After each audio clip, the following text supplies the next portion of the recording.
official sauna hat. It actually helps keep me too hot. Yeah? Alright.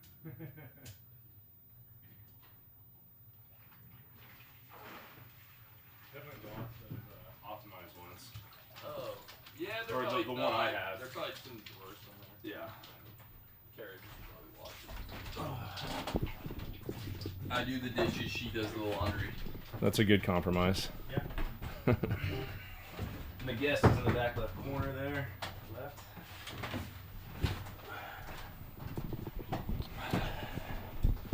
And with the mic, you don't need to keep it too close, just somewhat close. You can move that around too. It gets a little hot, so careful on that. Yeah.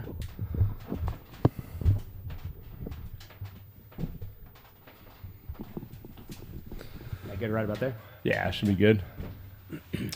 All right. Well, welcome to another episode of the Banya. As always, we got Luke Manuel with me, and our special guest tonight is Greg Law. Hello. Sweet last name. No, thank you.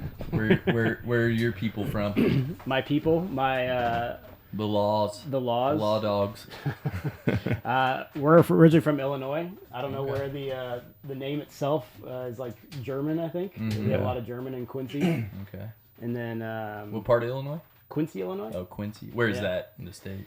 So if Illinois is a guy with a beer belly standing sideways, Quincy's the belly button. So right on the Mississippi River. Oh, okay. Right in the center part of the state. Nice. Nice. Yeah. You could probably pull it a little closer. You Little can closer? grab by the round part that's not the hot part. Yeah. Yeah, there you go. There you go. Nice. There we go. Sorry, I was trying to look at you guys and still. Yeah, it's a Talking little to the challenging. You will still pick it up. It's all good. There we go. So, quick intro for Greg. Greg is a physical therapist and father of two, and loving husband, of course. Of course. And he's got his own physical therapy business, Laws of Motion. Yep. You guys are doing independent, private with you and your wife Heather, right? Yep. Yeah. All right. Well, welcome. Yeah, She's thank also you. a PT, obviously. Yeah, she's Nice. a PT as well. You guys meet in PT school or something? No, actually, we met after PT school. So I went to school out here for PT and then moved to Dallas shortly after graduating Okay. with the girl I was with at the time. And then things didn't work out between the two of us. So I'm like, screw it, I'm moving back to Arizona. Well, her and I met right before I moved back. So we actually did long distance for a while. And so I was her boss for like a solid 2 weeks, 3 weeks. Before Okay. that, yeah. Beautiful. Love those stories. That's right. That's right. Well, it worked out well. Yeah, so it worked out great, and then we dated for a She's while. your and boss. Now she's my boss. Yep, yep, on multiple levels. Yeah. Yeah, right. Right on. Well, sweet. Tell us a little bit about your business, Laws of Motion, or I guess how you even got to that point. Yeah, so we've been in business for close to 3 years now, and it started as a side project for me. So I used to be at Barrow Brain and Spine for a long time, and when I left there, I started working at a wellness center in Paradise Valley, but then started building my own practice on the side. And did that for maybe about a year and a half before I had the confidence and the ability to jump out and do it full time there by myself. And then just brought my wife on full time in January. So were you just like going, when it was on the side, were you just going to people's houses, that kind of stuff? No, I had the space where I'm in now. Okay. But I was just there. I mean, I was probably working like 50, 60 hours a week. So like I didn't work at the wellness center on Wednesdays, so I had a full schedule on Wednesdays, and I'd go in like Monday and Friday afternoons, Tuesday, Thursday mornings, and so just fit it in where I could get it in, and then grew it from there, and then jumped out on my own in 2022. Haven't looked back. In 2023. You specialize in anything specific? So we do a lot of I've done a lot of work with doing like manual therapy stuff. So a lot of one-on-one joint mobilization, visceral mobilization type stuff. Treating the whole body. So like, someone comes in for knee pain, we're treating their foot and ankle, we're treating their hip, we're treating their rib cage, we're treating everything above and below to try to get, their functional movement to improve. So it's not just, okay, you're out of pain, good luck. It's, okay, you're moving efficiently as a system. Now let's start to integrate a lot of that stuff. Let's start to get more of the performance stuff. So we do some like the weight training. I work with a lot of golfers, and I have a couple other like professional athletes that I treat. And then my wife specializes in more of like the women's health, pelvic floor side of things. So pre and postpartum, perimenopause, all that stuff. Nice. Is it mostly recovery then, or do you have a lot of people that just come in for like preventative maintenance, basically? So it's kind of a mixture. We do, I'd say a lot of it is prevention, honestly. People who are just like super active that, either, like I said, a lot of golfers, mountain bikers. I mean, they might have like aches and pains here and there, but we tend to get people better. And then it's like, they like to come. And so they'll come like, once a month for like maintenance type. It's cool to see that kind of expanding. It seems like that's becoming like more and more popular versus like just being a reaction to some injury somebody has. Like people are just proactively, looking to improve their body's mobility. It's definitely gotten better. Like, and even just, we were talking about before we got in here, just the standard American diet and all that stuff. So being able to work one-on-one with people, we talk about sleep, we talk about diet, we talk about a lot of different lifestyle stuff that's going to affect not only their pain, but just like who they are as a person, how they're functioning. So really trying to just, make people better. Yeah, all around. So one of the we've talked about this a lot, like with that Blue Zone documentary and stuff, where basically everybody's always trying to figure out how to live long and all that stuff. And like what I got from that documentary was like basically you gotta move. Like people just need to be more active, and it doesn't need to be like you don't have to be some crazy super athlete. The people in these smaller towns that are living super long, they're mostly just like walking around way more, or like sitting down on the floor a lot, like in Okinawa where they don't really have furniture, that kind of stuff. So what's like your advice to people in that line? I mean, you kind of nailed a lot of it. Just move. I mean, it's you see all these people like you were talking about, the people in Okinawa where you have a 60, 70-year-old that sits down on the floor and then they stand back up, and you're like, you ask some 70-year-old people to get down on the floor, they look at you like you got two heads on, right? Because they're like, there's no way, I haven't gotten on the floor in years, you know? And so there's a lot of that where it's, the whole adage of, use it or lose it kind of thing. And so just getting people to move, getting people to be active, I think is a huge piece. The sleep piece, I think, is huge, like with all the research coming out.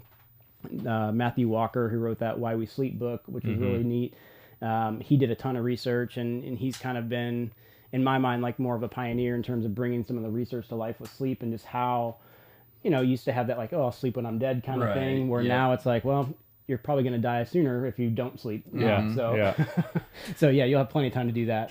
Yeah. Have you explored any like the 8 sleep bed, or those other like, they've got like cooling sheets and different things, or grounding, for example, like grounding sheets. Have you explored any of that stuff? I haven't personally. I know people who have, and they rave about them. Research wise, the comfort, the cooling stuff is really neat, but the optimal sleep temperature is actually 65 degrees, which is like pretty damn cold for a lot of people.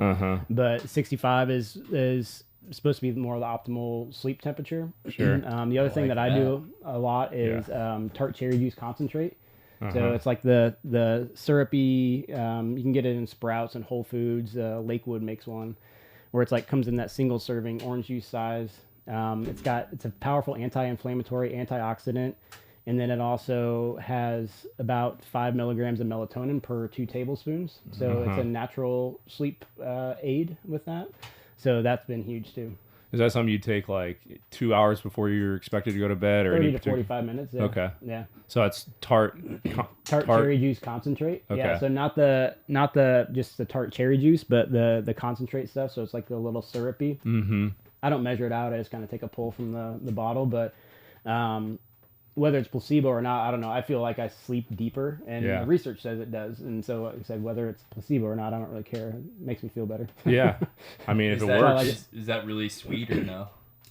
It's a little bit. It's tart. It's just it's not a flavor you're gonna sit there and like enjoy and sip on, but it's not terrible by any means. You could probably mix it with like a soda water or something like that, you too, can put right? it in water, but like I said, I usually just take a pull from a it. little skosh. Well, I like tart. I just like, I'm trying to stay away from sweets as much as I can. Like, I'm looking at that like it's the devil as far as cancer and shit goes. So.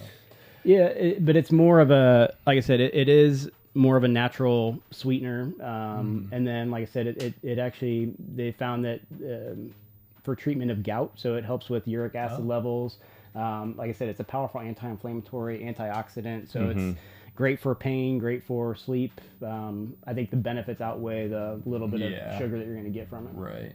We've been recently getting those like the pomegranate juice. It's supposed to be good for it's a high antioxidant as well. It helps add that to some like soda water or something like that. Drink a little bit of that. Feels really great and just one of those added benefit things to help with it. Not really. I think there's probably some added sugar in there. So we're gonna have some guests here. Guys, Daddy, you said I can have a motorcycle ride. After the podcast, my guy. We'll get it. Don't worry. There'll be plenty of light. Bye-bye. Good to see you. Are we gonna do it tomorrow? Yep, tonight. All right, shut the door. Thank you.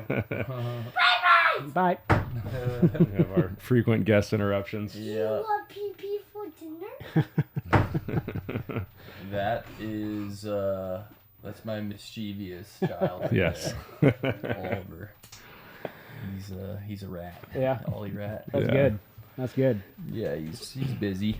No, it's cool that you talk about like the holistic health and wellness. Yeah. Like it's the things that like we've talked about a bunch that really this is what doctors should be doing. Like MDs. Yeah. Obviously you're a doctor of physical therapy. You're taking on the role that MDs should be I say in air quotes healthcare should be doing. Right. But it's that's not what they're incentivized by from either the hospitals or their practice or whatever. Financially. Yeah, it's crazy like that because I mean we say like the healthcare industry they're really in for healthcare. It's like that's a customer lost if you heal somebody and they don't have to come back. Right.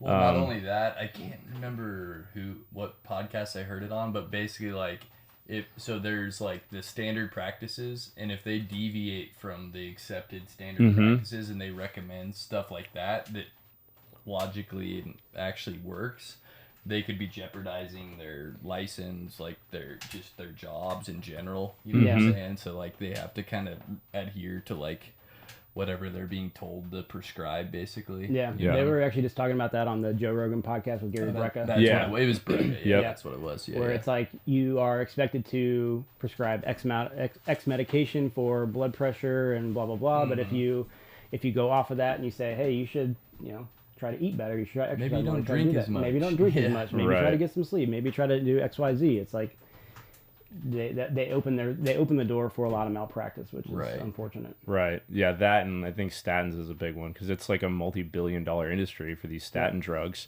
to keep people's cholesterol down. Right. And talking about like, cholesterol's got this really bad perception by everybody, but your brain is primarily cholesterol. It's obviously too much cholesterol without the other factors in your body. Like I think it's triglycerides to help balance that out. Obviously can be bad, but it's just seen as just outright high cholesterol is a bad thing. Yeah. But there's a lot more nuance to it than that. It's more complicated. Yeah. Sure.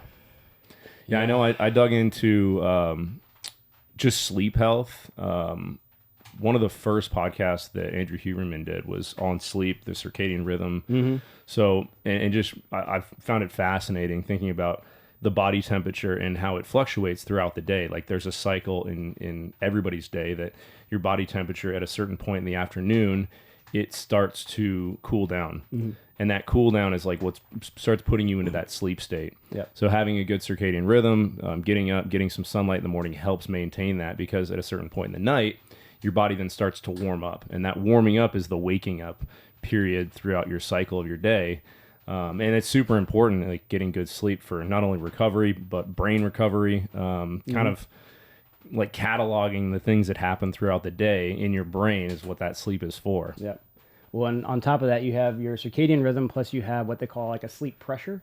So there's a hormone called adenosine that builds up in our body throughout the day from the point you wake up. Yep. And as that builds more and more, that's going to signal you more into that sleep pattern as well. Right. And interesting, that's how caffeine actually works because it's the same molecular shape as adenosine. And so it fills those receptors.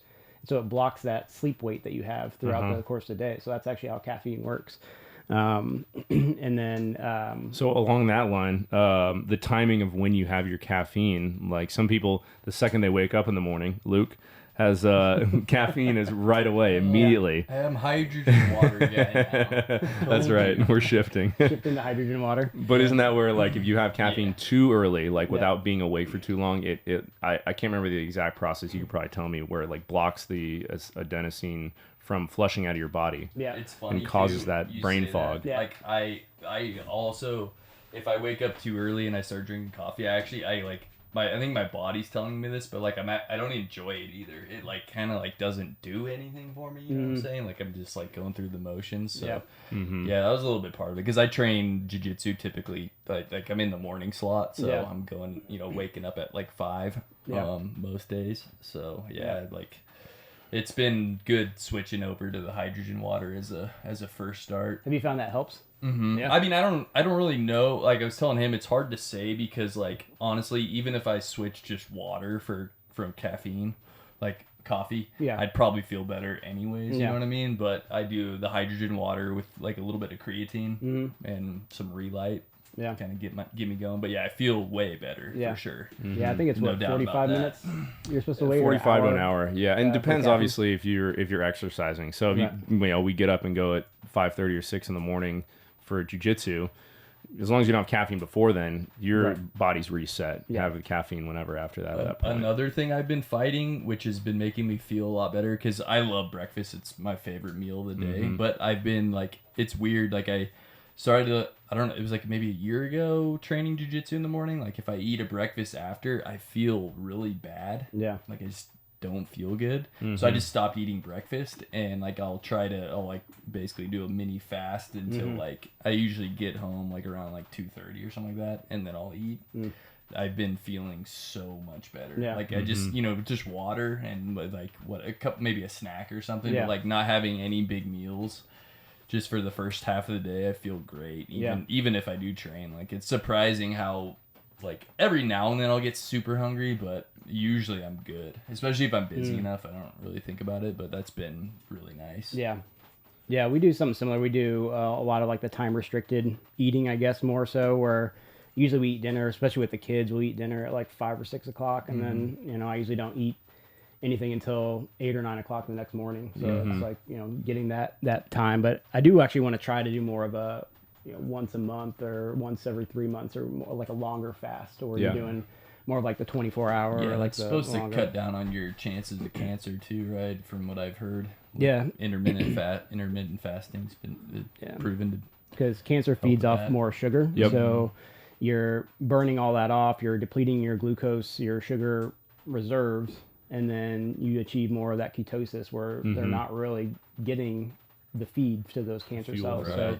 And it thrives in that acidic environment, which all that sugar that we intake causes your body to be more acidic as opposed to more alkaline.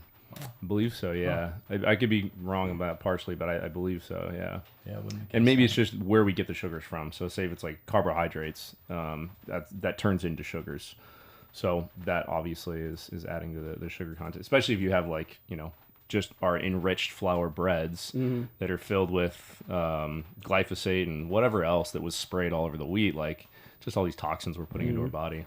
Do most people you work with have trouble sleeping? Is that like a pretty common thing? Yeah. Really? A lot of people do, whether it's they have trouble sleeping because of pain, or I treat a lot of like busier executives, and so they kind of push that stuff off, and so that's one of the harder things. That probably stress is probably the worst. For sure.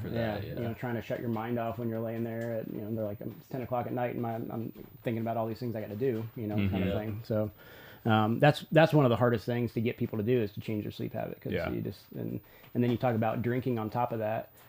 A lot of people have a nightcap to help fall asleep. Whereas the alcohol contains a lot of sugar, and so our body temperature warms up, kind of like what Dana was saying, and that signals us to wake up. So if you ever have like those, sleep. Right? So it affects the sleep architecture, so how it's fragmented, but also it'll signal you to wake up because your body temperature warms up because it's burning off all the sugar. So that's why, like when you drink, you wake up at like 1 or 2 in the morning, and you can't fall back to sleep because your body was signaled to wake up by it warming up.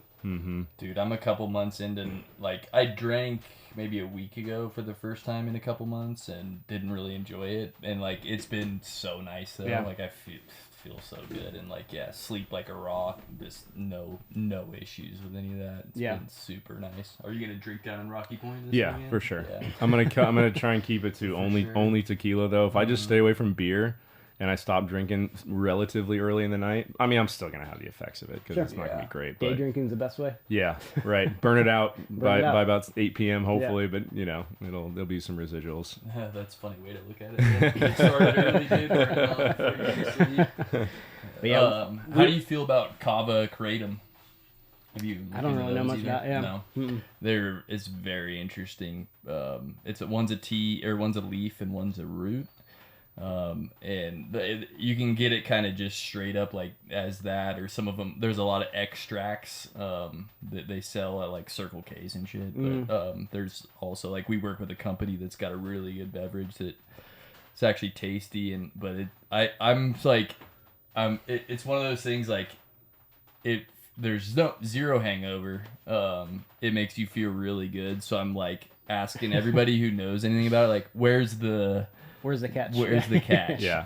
You know what I mean? Yeah. And like I know a lot of them have been saying like, oh, it's very addictive, and to me, it's more the level of addiction that comes with it is like it's like coffee. Yeah. Like I'll have one in the morning and I'm good. Yeah. You know, maybe 2 a day, like spread out. You know, like that's the most I'll have.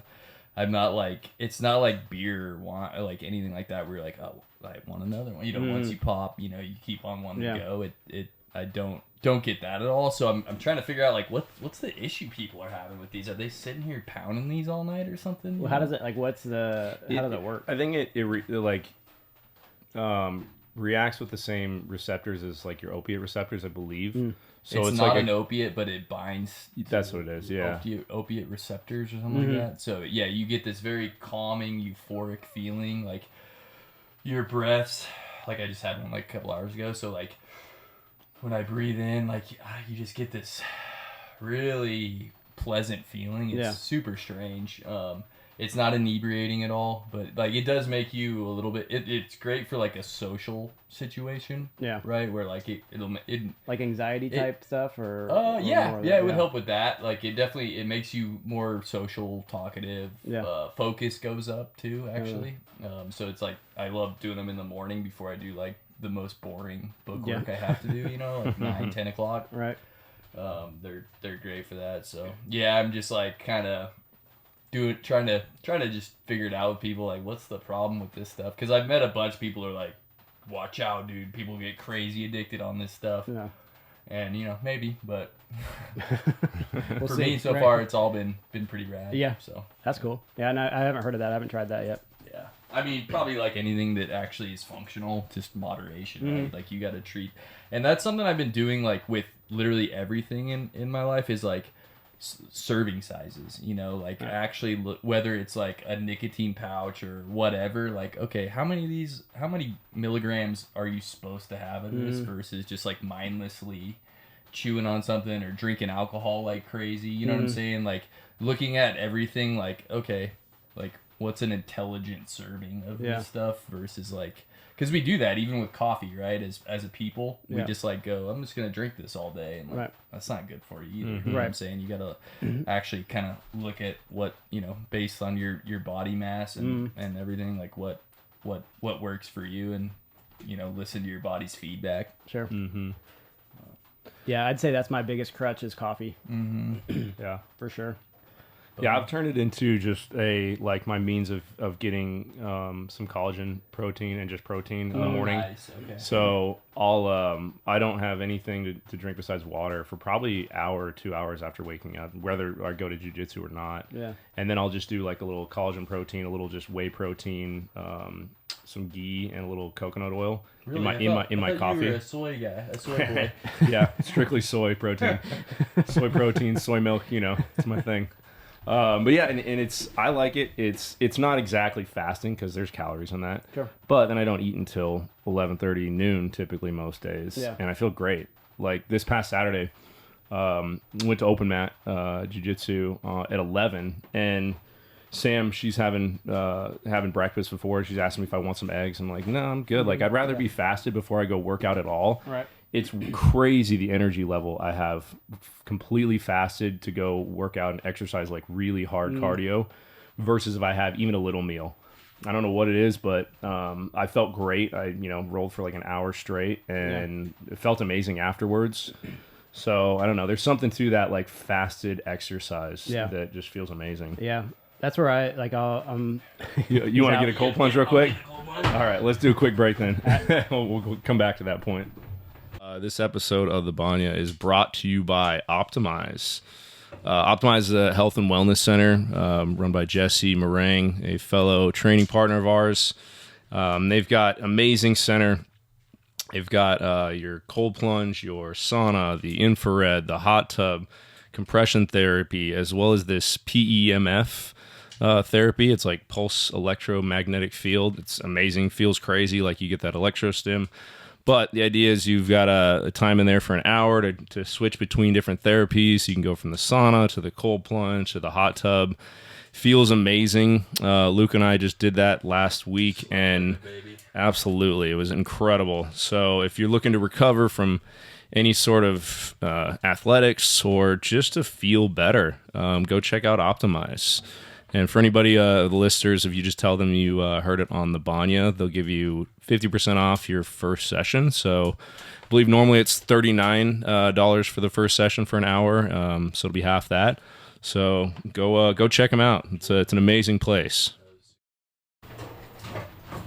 Yeah. So you were just talking.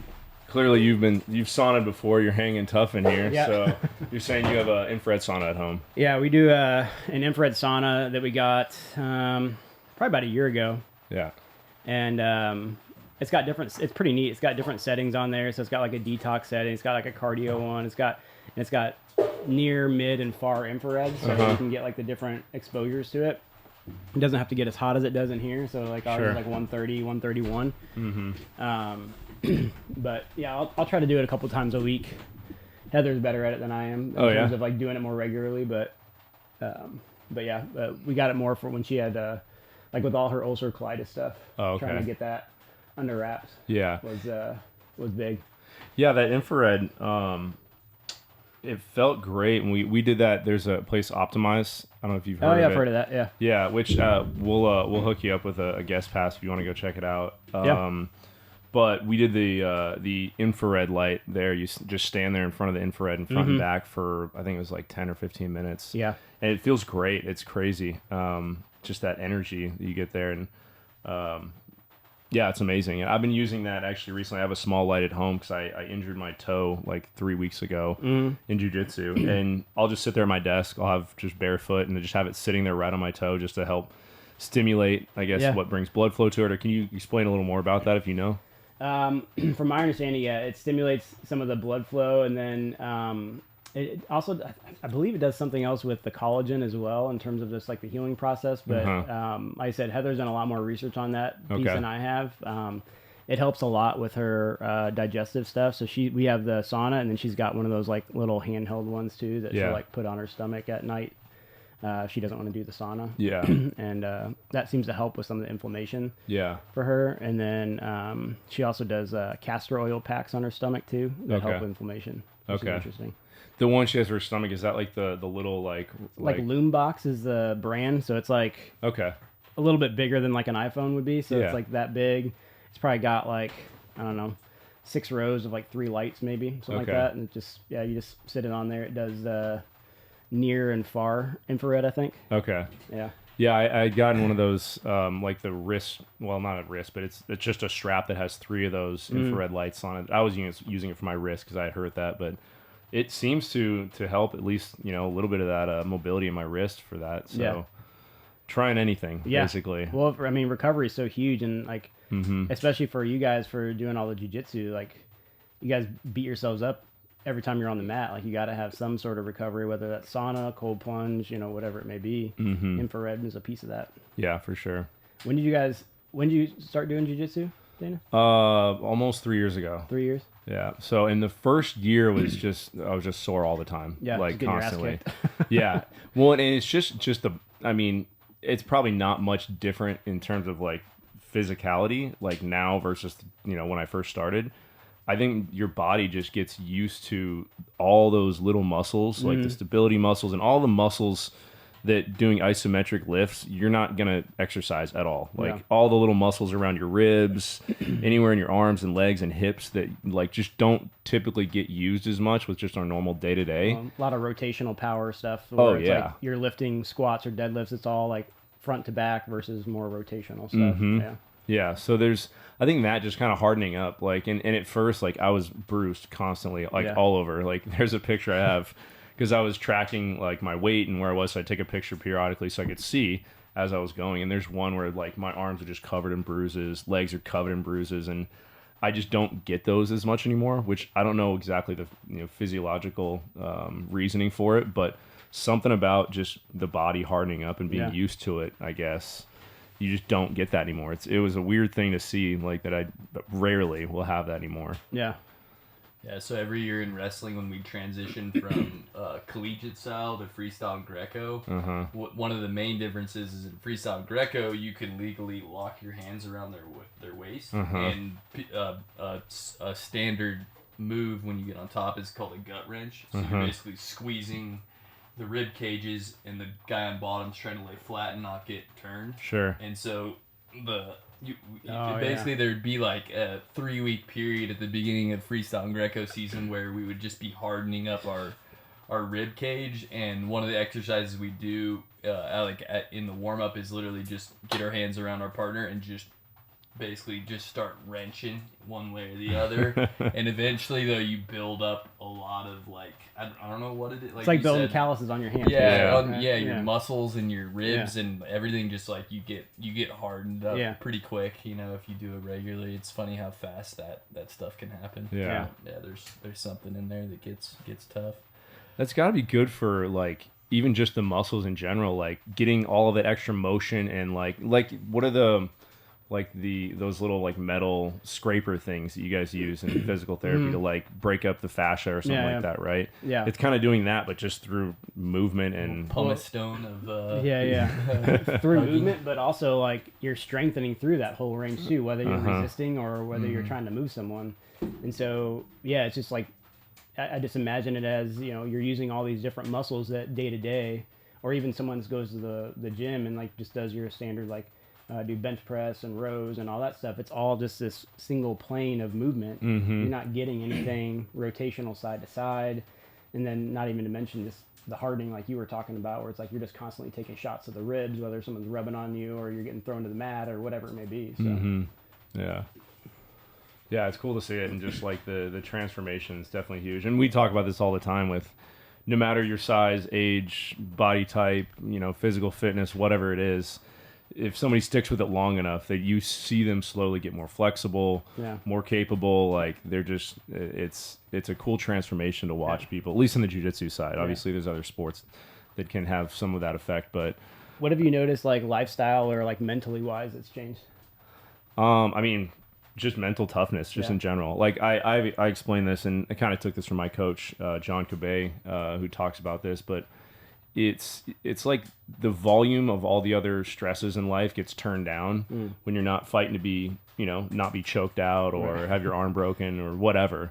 It's just like nothing is really that hard to deal with when physically you're fighting for your life. I say with quotes, but you kind of are in a sense. Yeah.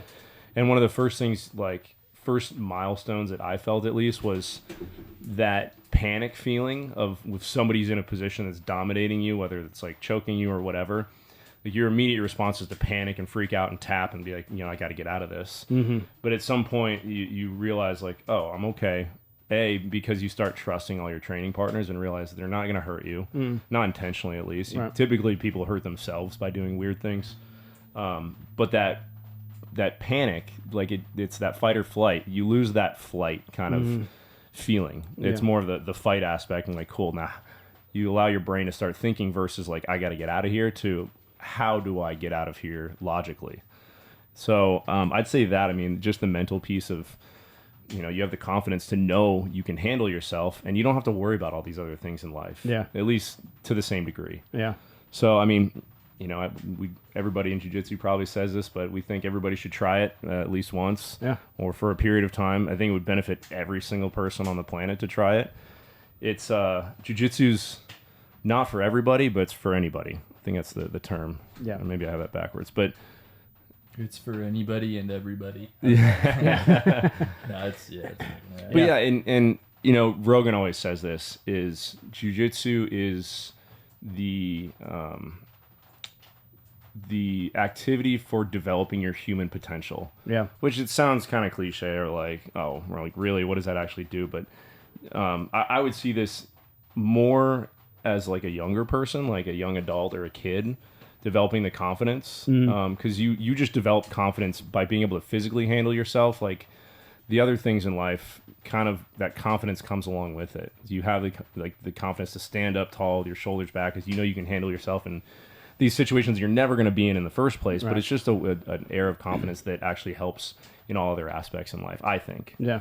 Well, and for me, it's a super fun, addictive way for adults to continue to improve themselves and push themselves, and that's really hard to get. Like a lot of other things, like organized sports, right? Like where you have buddies that do pickup basketball or whatever. Like it's hard to get together with those people. There's you have to coordinate all these folks and stuff. Like as a one-on-one athlete in jiu-jitsu, like it's there for you whenever you want to train. You can train 7 days a week here and not even have to drive that far.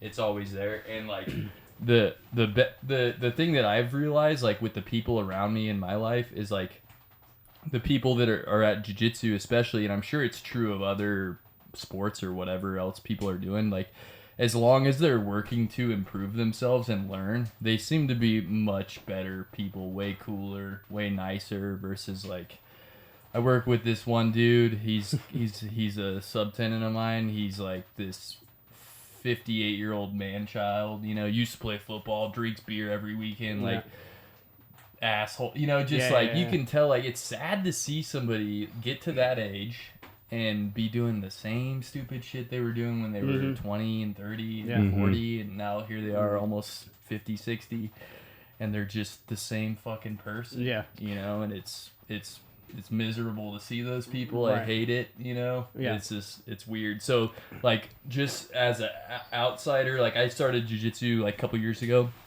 and just from what I've noticed, like it doesn't matter the people in our gym, whether they're 500 pounds and just starting, or they're killers and been doing it forever, 100-pound female, whatever, like what they all have in common is like they're older and they're still in there trying to learn something new, improving themselves. And that alone right there, take out everything else, all the good physical fitness stuff that comes along with jiu-jitsu, that is the most important thing that I can see about it. You know what I'm saying? Well, when we talked at the beginning of the podcast too, of just like how do you stay young? Like a lot of that is just learning new stuff. Like keeping your brain smudgy. You keep your brain working, right? And it's like how many people go into retirement and they're like, well, no, not even that. There's just people that just they're going through life. They zombie through the day. Same shit. Yeah, exactly.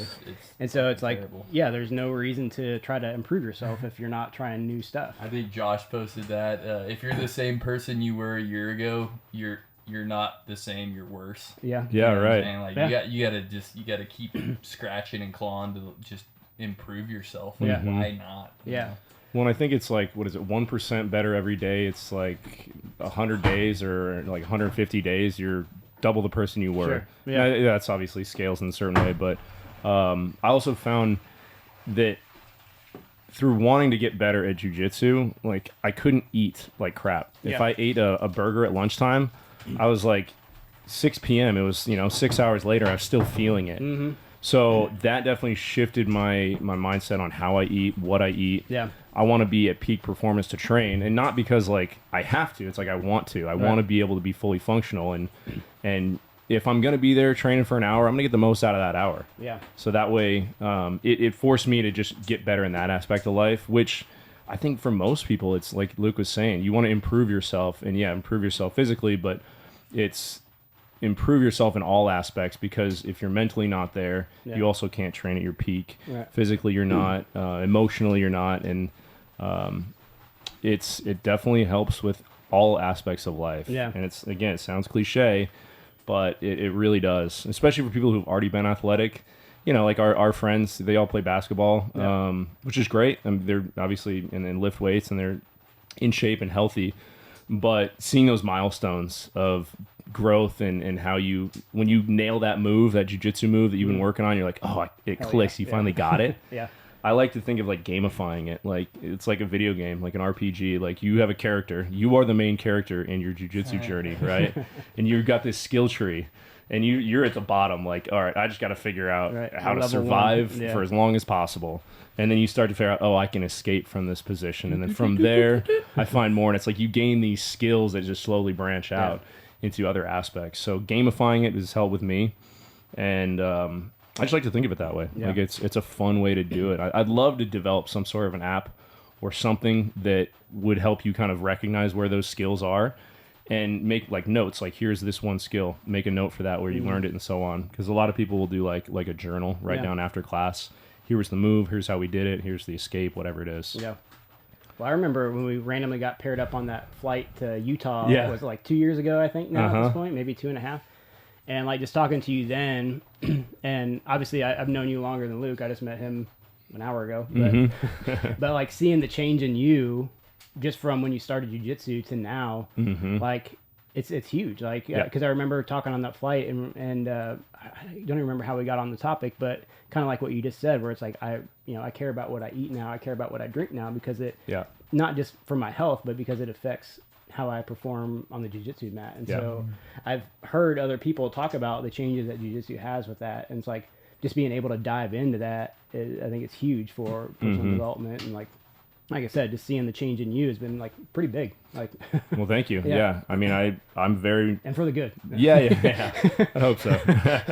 No, I'm proud of it. And it's something like, we talked about this a little bit in the last podcast. Like there's accomplishments we have in our life, right? Like whether it be graduating high school or graduating college. And I didn't feel that challenged in high school and college. I didn't really take it that seriously. So when I accomplished, I was like, okay, I wasn't really that impressed with myself. And being okay with being like, look, I accomplished this. Like getting my blue belt, that was a huge, huge accomplishment. Because 99% of people who start jiu-jitsu don't even get a blue belt. Maybe it's a lower number than that. But most people don't get a blue belt. And then even from there, most people quit once you get a blue belt at that point. So just being able to say, look, I accomplished this, but this isn't the end of the road. This is just one more small step to a long, long journey to, getting a black belt eventually. But that's really not the goal. The goal is just to better myself, and that's all of us, in training. So yeah, for sure. Let's say this is a good time to. You got another one?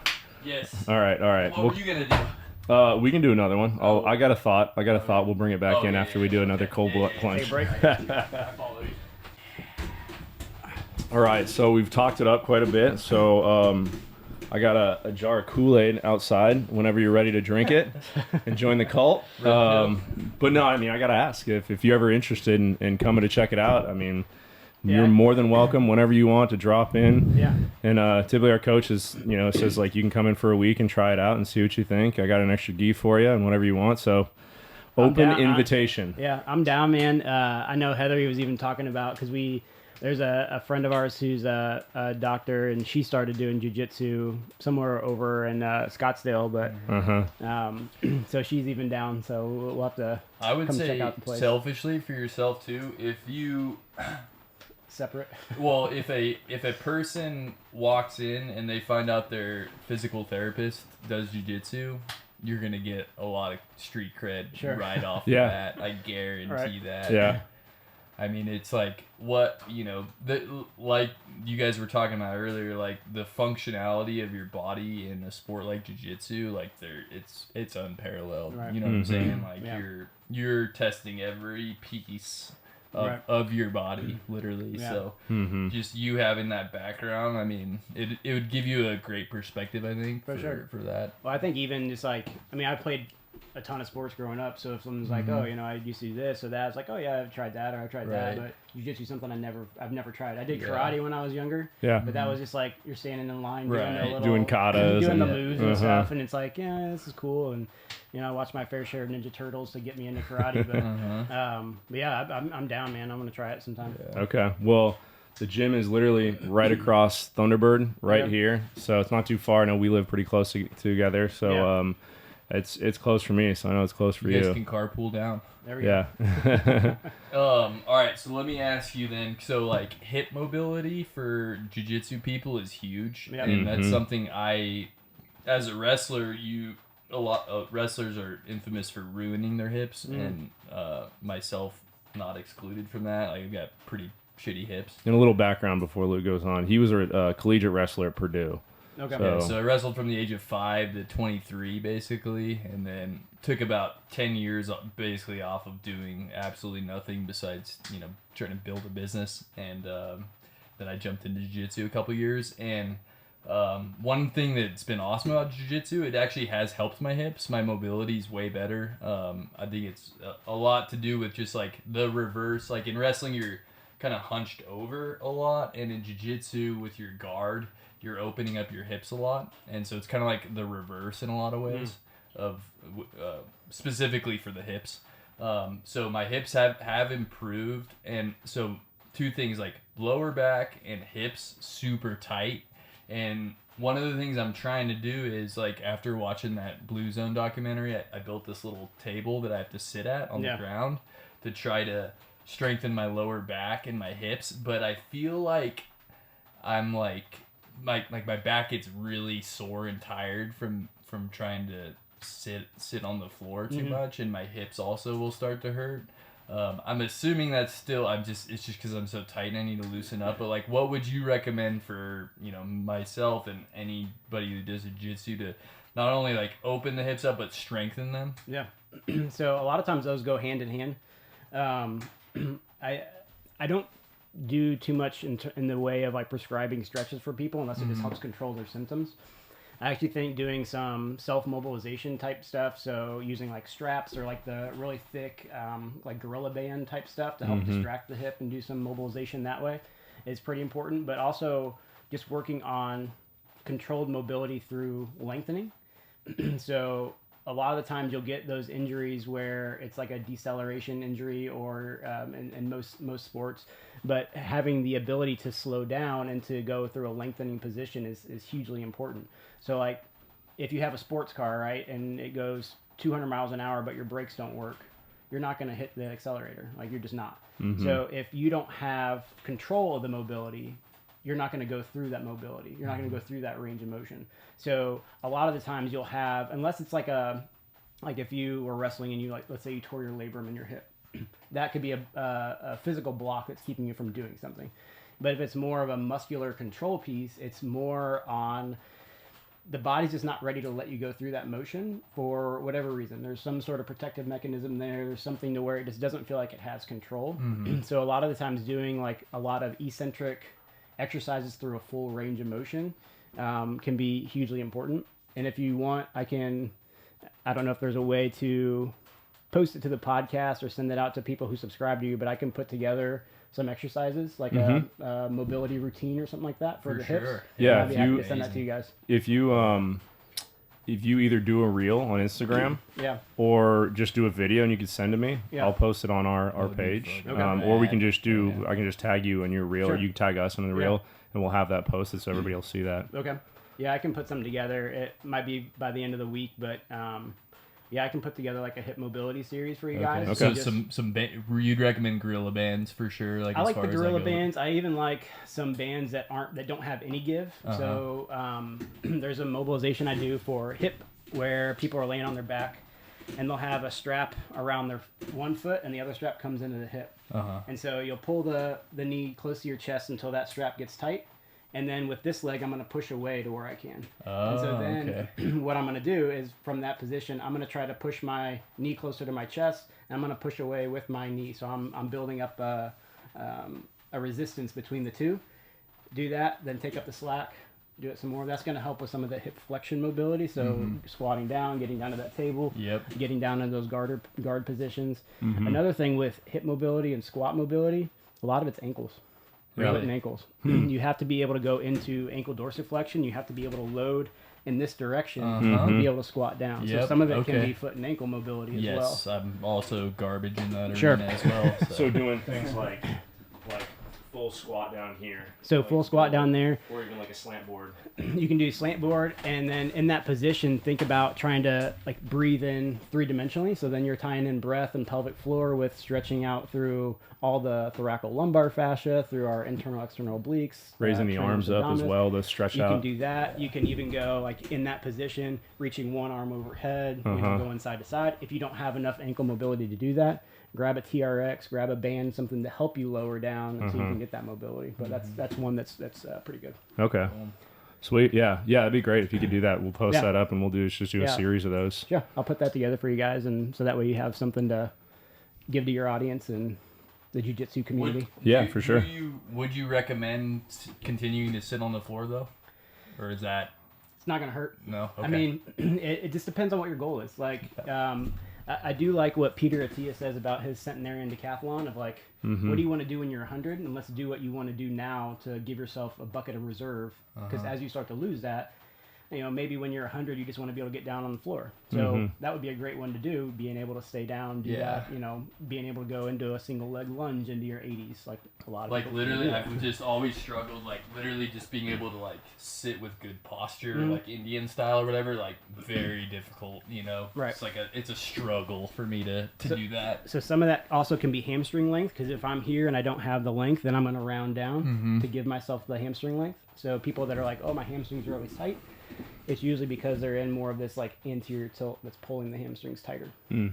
So keeping improved posture in the back will help your hamstrings. So posture, or even like strengthening here to where you can have better engagement. So I'm not getting this huge anterior tilt, that I'm more aligned and on my pelvic floor when I sit versus like sitting on my sit bone. So that's actual like the abdominals are important as well then. Okay. Yep. Yeah, for sure.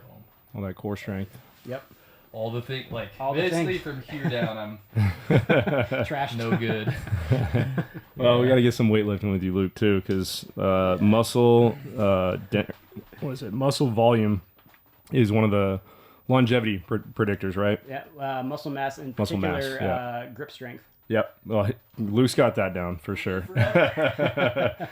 Yeah, don't let him grab your wrists. But I don't know if that's correlated or causative. Like people who are super active just lift up and move things, so they have stronger grips. So it's like, I don't ever prescribe someone just working on grip strength to like improve your Well, and you probably won't get stronger grips just working on grips, right? It's all you're forearms stuff, and you're doing, So, a lot of different things go into that. So. Yeah. Hell yeah. Sorry, guys. One more time. You want to do one more cold plunge? We'll come and wrap it up. Yeah. Are you good in here? We can do one more. Okay. Yeah, let's do it. All right. Well, as the guest, you got to lay some water on the rocks. So give us a full ladle there. Okay. It's gonna be steamy. It's gonna be hot.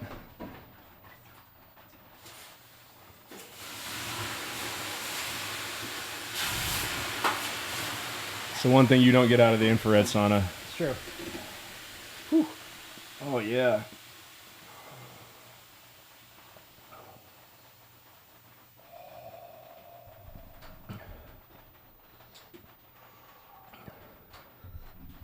Oh yeah, that's good. Stings the nostrils. Oh yeah.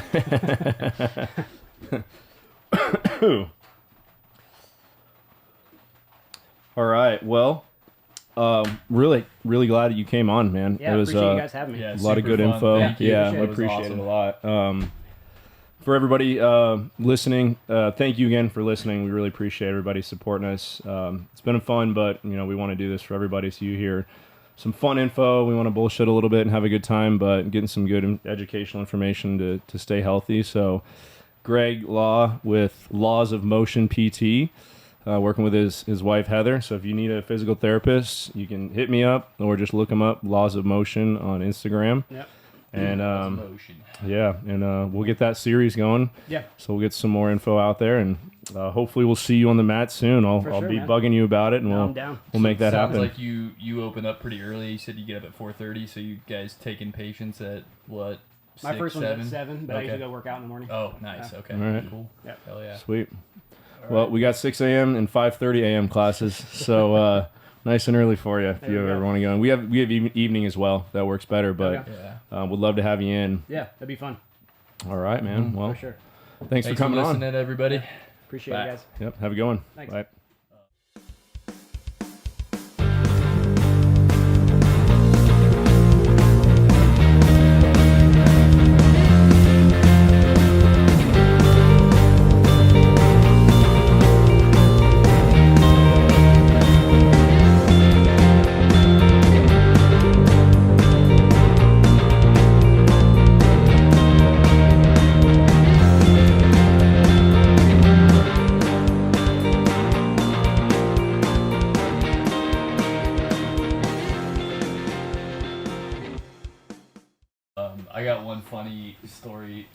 for you, Dana. So, you know that the Trump just put out the DEI thing that if schools want federal funding, they have to stop doing that. Yeah, right? yeah. So, the town I'm from, it's hippie town. It's really small. Like, you know, there's 2 towns and they both have about 10,000 people or something like that in them. And anyways, all the kids hiked out of school, like did a protest today. And Kara was on the phone with my mom, and she was like kind of laughing at these kids, and because they're all they don't even understand what it is. Right. They're all like, a lot of their comments are like, motorcycle ride. "Okay, dude, we're almost done. Relax."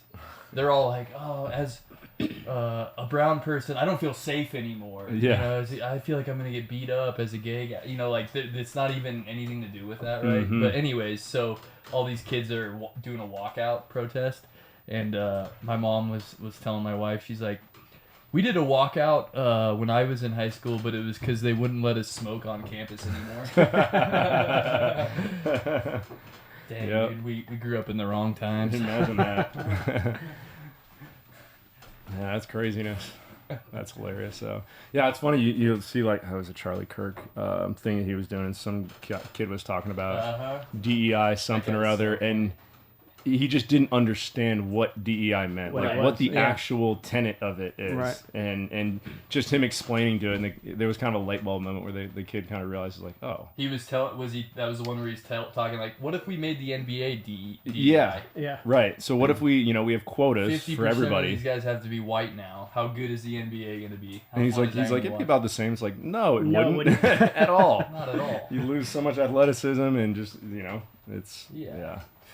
Yeah, that's the problem. Is it's like people don't understand these issues really and what. Well, they look what actually happens do. when you hire police officers, pilots, all that shit with DEI. Like, Yeah. all the stuff that's going on, like wrong. Yep. It's like you got to have the best person. Like I don't want a brain surgeon, a DEI hire a brain surgeon. no, working on me. no, I want the one who's, That was, working on everybody. Well, that and, you were talking about Jordan Peterson earlier, but one of the things, early interview that he had, because of his whole, like, stir up that he had like 5-6 years ago, where he's on and they're talking about quotas for jobs, and he's like, all right, well, if you're talking about quotas, like, how come it's always the C-suites and the politicians? Why don't we talk about, if we're doing quotas across the board, then let's do it across the board. So bricklayers, 99% are men. We need to have quotas, and we need to have Right. 50%, Yeah, let's go, actually probably ladies. 51% should be female. Right. All the people fixing roads, those need to be female as well. Let's actually even this out. And it, kind of course, they just brushed off like, this is Yeah. a silly argument now. It's like, People on no. oil tankers. Yeah, Yeah, it's yeah. 99% oil, like men doing the oil cherry fields. picking, dude. Yeah. That's all it is. You want all the benefits, but none of the responsibility. Right, Okay, yeah. really? Why don't you go put out all those fires? Yep. Go for it. Yeah. Ooh, all right. That was solid. Yeah, appreciate you guys having me. Yeah, man. Yeah. Glad you came on.